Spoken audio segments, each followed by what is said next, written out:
El Instituto Tavistock es una de las organizaciones más enigmáticas e influyentes de los últimos 50 años.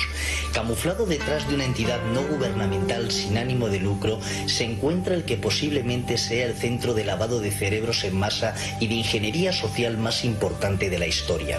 Una compleja organización que cambiará el paradigma de la sociedad moderna, relacionada con grupos tan enigmáticos como el Club Bilderberg o el de Roma, entre otros.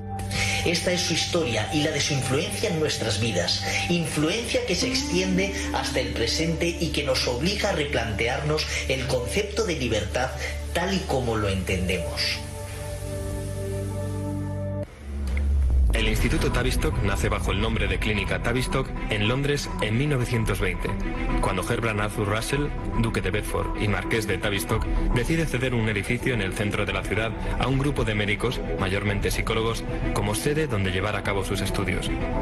En un principio, las funciones de la clínica dependían del Departamento de Guerra Psicológica del Ejército Británico y centraban sus investigaciones en la evaluación del efecto traumático de los bombardeos sobre los veteranos de guerra británicos de la Primera Guerra Mundial, intentando encontrar el punto en el que el soldado se quiebra psicológicamente.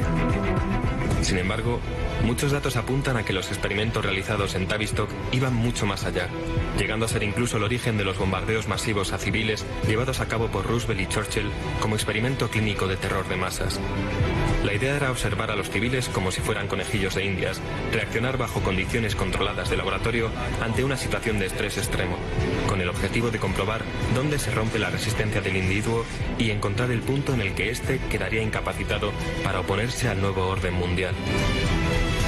En 1947 la clínica Tavistock se convertiría en el Tavistock Institute of Human Relations gracias a la inversión privada de la Fundación Rockefeller. Así, Tavistock dejó de depender de un departamento estatal para convertirse en una organización autofinanciada que respondía ante la familia Rockefeller.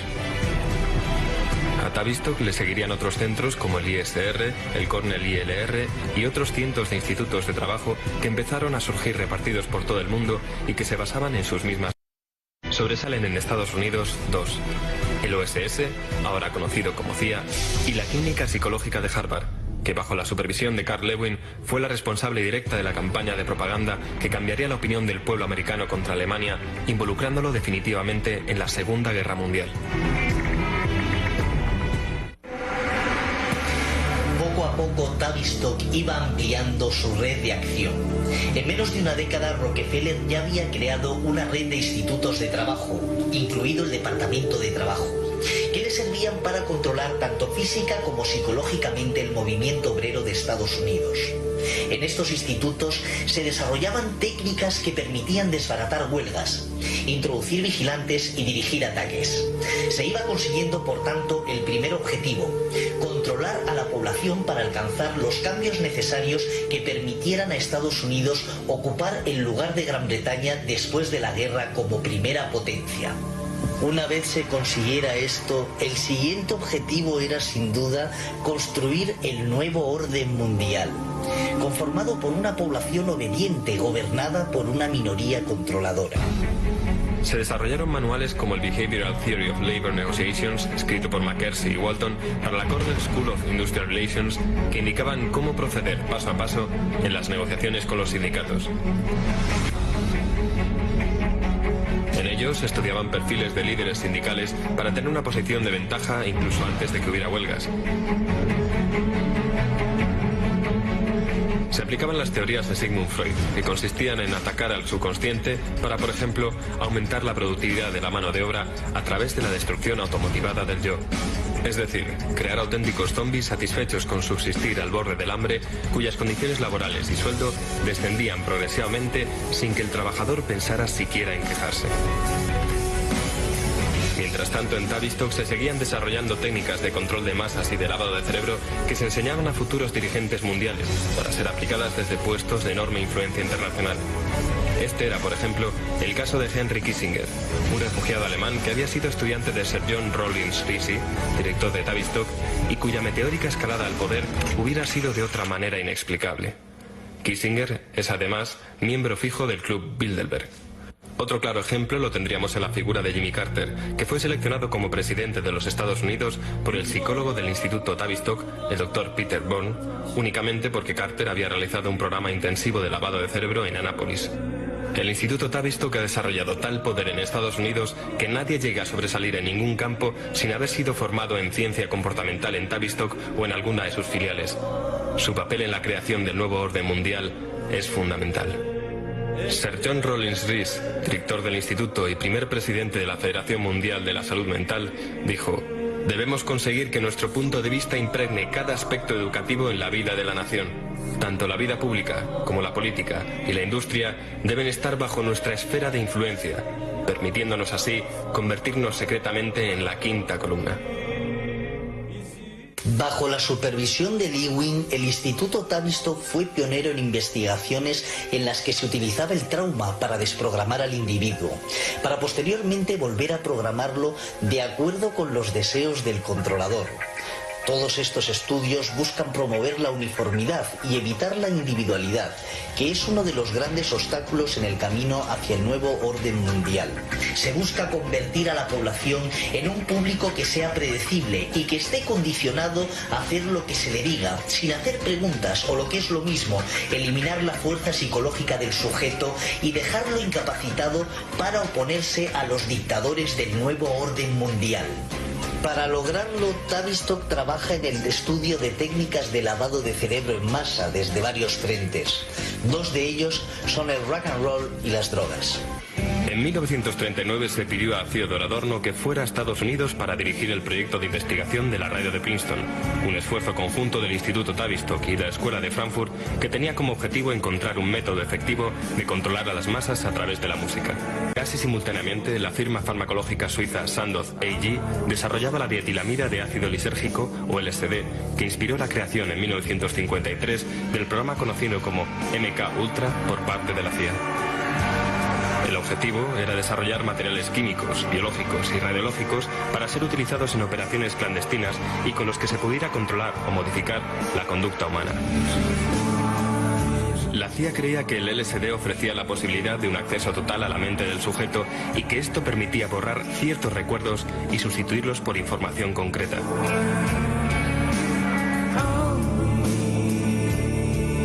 En los primeros ensayos se administró LSD a los funcionarios de la propia CIA, con el objetivo de estudiar sus reacciones como si fueran ratas de laboratorio, lo cual desembocó en varias muertes y que el gobierno estadounidense tuviera que pagar millones en perjuicios a las familias de las víctimas. A pesar de ello, los culpables nunca fueron procesados y todos los archivos del programa de pruebas con drogas de la CIA fueron destruidos por orden del director del MK Ultra. Este tipo de prácticas se extendió a Canadá, donde el Dr. Ewen Cameron, director del Hospital Royal Victorian de Montreal, recibió generosos pagos de la CIA para administrar grandes dosis de LSD a 53 pacientes y registrar sus reacciones. Los pacientes fueron drogados y se les mantuvo dormidos durante semanas para después recibir severos tratamientos de electroshock.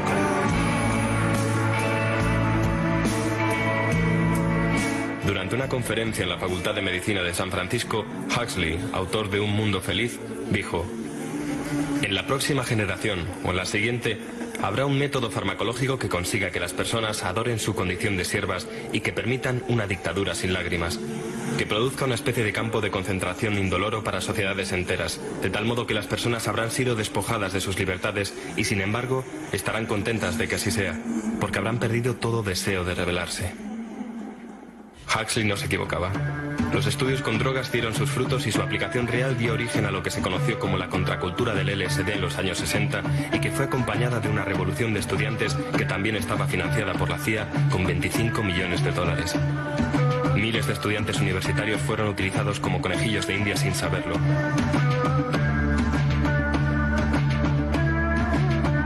Jim Keith, veterano periodista de investigación, escribió: existe un memorándum interno del FBI, que data de 1968, donde se menciona que se empleó al grupo de rock The Grateful Dead y a otras bandas defensoras del uso del LSD para canalizar las protestas y la rebeldía de la juventud hacia direcciones más benignas e inofensivas, desviando a muchos jóvenes hacia las drogas y el misticismo en vez de hacia la política.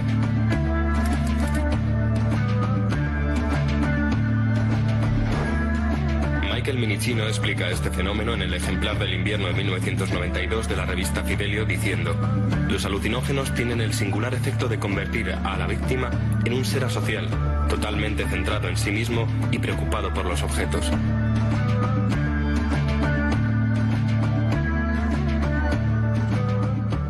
Toda aquella cultura del amor libre y las sandalias que parecía tan revolucionaria y rompedora era en realidad algo premeditado, resultado de años de experimentación que había sido ensayada por la Escuela de Frankfurt antes de 1920 en experimentos sociales como el de la Comuna Ascona. Incluso la frase de Tom Hayden, jamás hay que fiarse de alguien que tenga más de 30 años, que se hizo tan popular entre los defensores del Flower Power y la cultura hippie, no era más que una nueva versión de la pronunciada por Rupert Brooke en 1905. No merece la pena hablar con nadie que tenga más de 30 años. Fue una época oscurecida por la guerra de Vietnam y caracterizada por un descontento general. Se utilizó la guerra como telón de fondo para crear el movimiento antibélico y todo esto generó un desánimo y un abatimiento moral que condujo a la juventud estadounidense a depender de las drogas. Es decir, la desilusión provocada por la guerra convirtió a quienes protestaban en presas fáciles para aquellos que proponían manipularlos a través de la cultura del LSD.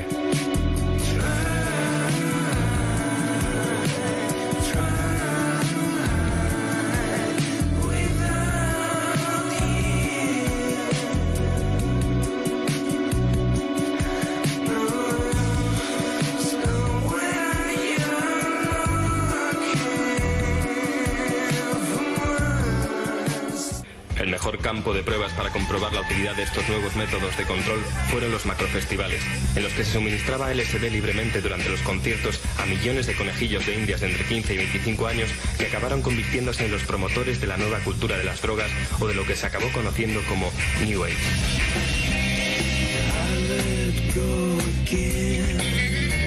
El primero de estos festivales se celebró en 1967, bajo el nombre del Festival Anual e Internacional de Pop de Monterrey, y reunió a más de 200.000 jóvenes en el Parque de Atracciones del Condado de Monterrey, en el norte de California, durante 3 días. Fue el ensayo general antes de Woodstock, que se celebraría 2 años después.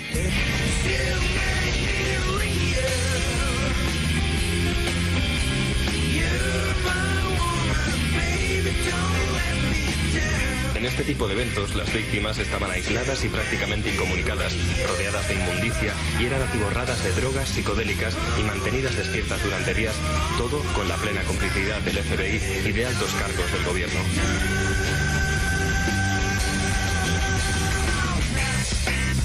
El 17 de agosto, el New York Times publicó lo siguiente: esta noche un empleado del festival ha hecho una advertencia sobre el ácido mal fabricado que se estaba distribuyendo. Now, people have been saying that some of the acid is poison. It's not poison. It's just bad acid. It's manufactured poorly. Aquel consejo de tomar solo media tableta, que recibieron casi medio millón de personas, lo dio nada menos que Wavy Gravy, un agente de MK Ultra.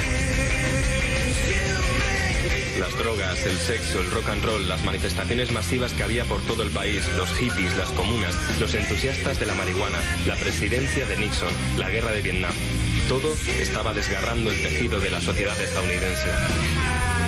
El mundo antiguo y el nuevo colisionaban frontalmente sin que los hijos de las flores supieran que todo formaba parte de un plan secreto, social y oculto, diseñado por algunas de las mentes más diabólicas del mundo. Escondidos en prestigiosas fundaciones, empresas y centros de investigación que respondían ante la Fundación Rockefeller, estos maestros de las marionetas de la política y de las finanzas se sirvieron de la cultura pop para promover la alienación con el objetivo de interrumpir el desarrollo social.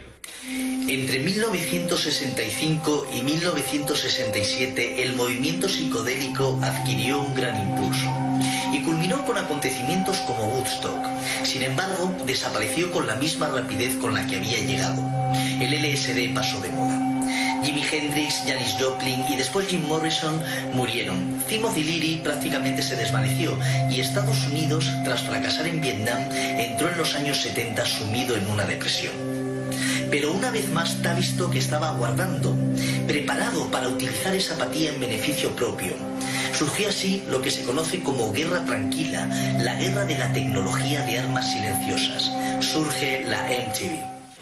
La media diaria de exposición a la televisión había subido constantemente desde su aparición, hasta el punto de que a mediados de la década de 1970 era la actividad diaria a la que más tiempo se dedicaba después del sueño y el trabajo, con casi 6 horas al día. La irrupción del aparato de vídeo y las videoconsolas ha aumentado aún más ese tiempo de exposición, de forma que los niños en edad escolar pasan casi tanto tiempo delante de la televisión como durmiendo.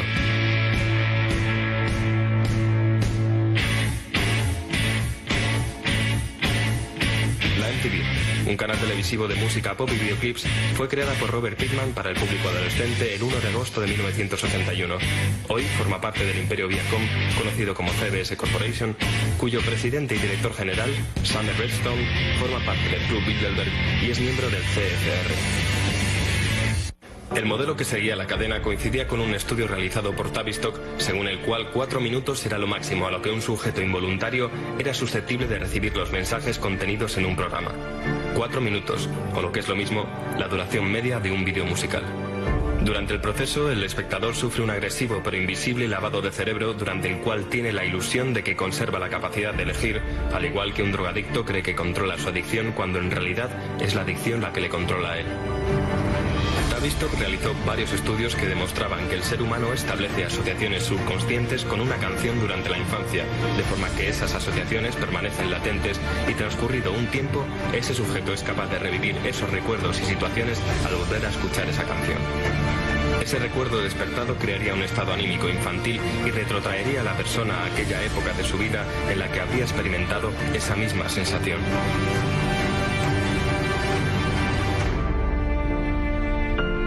Pero ¿cómo puede ser la televisión una droga?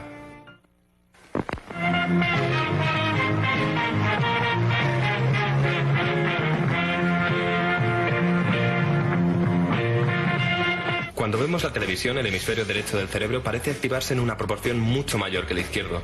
El cruce del hemisferio izquierdo al derecho libera un torrente de betaendorfinas y encefalinas, sustancias clasificadas como endorfinas. Estas se conocen como los opiáceos naturales del organismo debido a que tienen una estructura idéntica a la del opio y sus derivados, morfina, codeína, heroína, etc. En otras palabras, la televisión funciona como un sistema de suministro de drogas de alta tecnología y crea tanta adicción como cualquier otra droga. ¿Cómo? Al mismo tiempo que se liberan endorfinas, las regiones superiores del cerebro, como la zona media y el neocórtex, quedan inactivas y la mayor parte de la actividad se desplaza al sistema límbico, la región inferior del cerebro. Esta zona, también conocida como complejo reptiliano, se limita a reaccionar al entorno utilizando respuestas muy básicas arraigadas en nuestro ADN. Además, estas regiones inferiores no saben distinguir la realidad de la invención, dado que de eso se encarga el neocórtex, lo que hace que reaccionemos ante el contenido de la televisión como si este fuera real. Diversos estudios han demostrado que a la larga, un exceso de actividad en las regiones inferiores del cerebro causa la atrofia de las regiones superiores.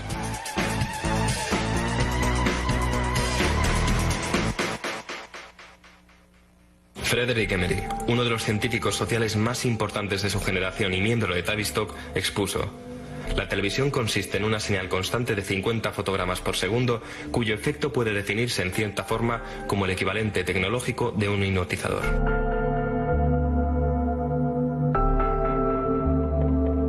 La televisión es un medio poderoso para crear una opinión común y eliminar la individualidad. Admitimos lo que vemos en televisión como cierto porque está consensuado y lo asimilamos sin dudar. Un ejemplo serían las imágenes que retransmitieron los noticiarios con reacciones de quema de banderas estadounidenses por parte de la población civil en Oriente Medio tras el 11S, que eran en realidad material de archivo. Otro ejemplo serían las películas de Disney. Algo que muy poca gente sabe es que tanto Walt Disney como su hermano participaron en la producción de películas propagandísticas durante la Segunda Guerra Mundial, supervisadas por el Comité de Moralidad, controlado por Tavistock. En palabras del propio Disney, si todo el mundo pensara y actuara como los niños, nunca tendríamos problemas. Lo malo es que hasta los niños tienen que hacerse mayores.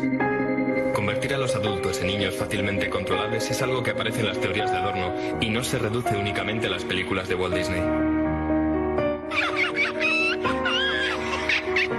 Barrio Sésamo era un programa educativo creado en 1966 cuyo objetivo era, en teoría, introducir a los niños en el mundo escolar. Sin embargo, fue desarrollado con fines muy distintos. Malcolm Gladwell, uno de los representantes de Tavistock, confesaba: Barrio Sésamo se creó en torno a una novedosa idea. la de que si logramos captar la atención de los niños, podremos educarlos. Sin embargo, hay numerosos estudios que demuestran que este programa no solo no favorece el aprendizaje, sino que en muchos casos inhibe la capacidad de entender ideas más complejas. Y lo que es más importante, dichos estudios indican que los niños parecen volverse adictos al programa, y dicha adicción les engancha a ver cualquier programa de televisión.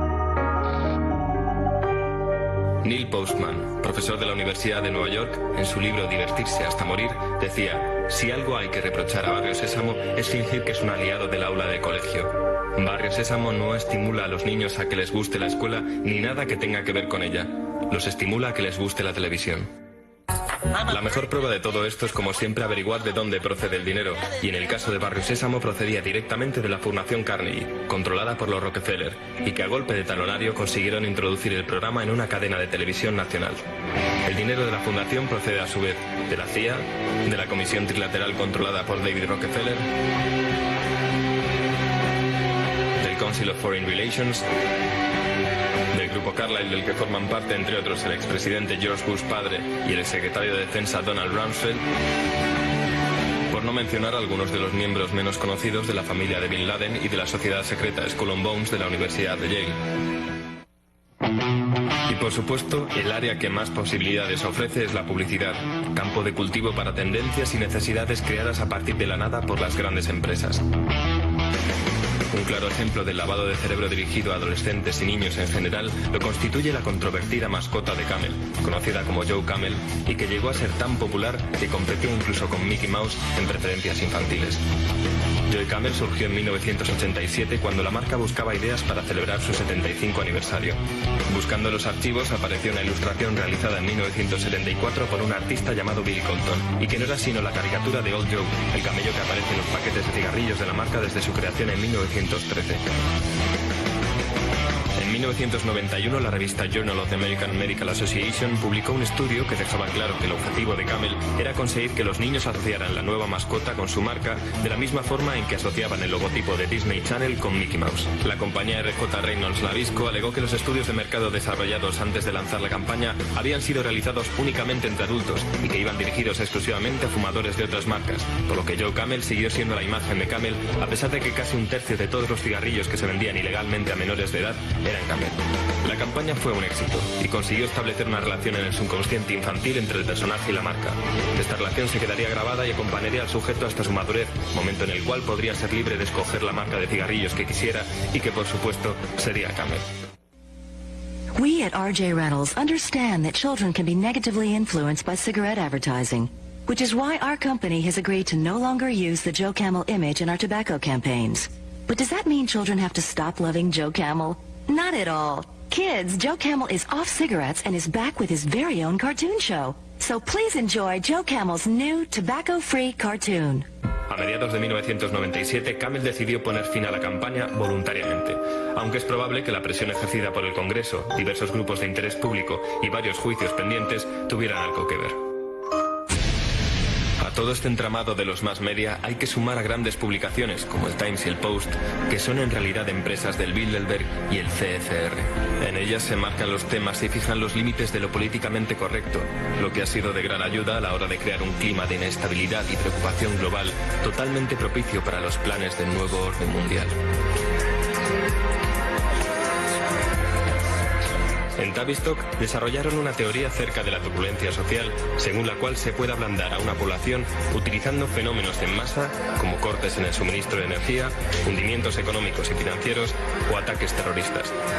Según sus propias palabras, si las impresiones iban muy seguidas unas de otras y se administraban cada vez con mayor intensidad, era posible inducir a la sociedad entera a un estado de psicosis colectiva.